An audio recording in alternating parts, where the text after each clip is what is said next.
ஒரு சிறிய கிராமத்தில் மீனவர்கள் மிகவும் மகிழ்ச்சியாக வாழ்ந்து வந்தனர்.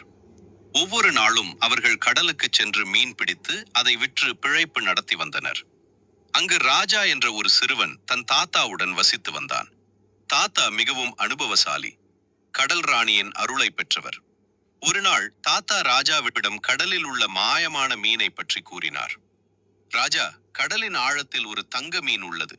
அது யாருக்கு கிடைக்கிறதோ அவர்களுக்கு கடலின் அனைத்து ரகசியங்களும் தெரியும் என்று தாத்தா கூறினார். அன்று முதல் ராஜா ஒவ்வொரு நாளும் கடலுக்கு சென்று அந்த மாயமான மீனை தேடினான். நாட்கள் கடந்து சென்றன. ஒரு நாள் வானம் இருண்டு பெரிய புயல் வீசியது. மீனவர்கள் அனைவரும் பயந்து கடலுக்கு செல்ல மறுத்துவிட்டனர்.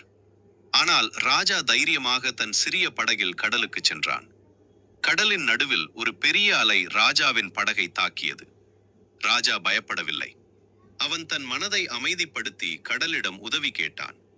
அப்போது கடலின் ஆழத்தில் இருந்து ஒரு தங்க மீன் வெளிவந்தது.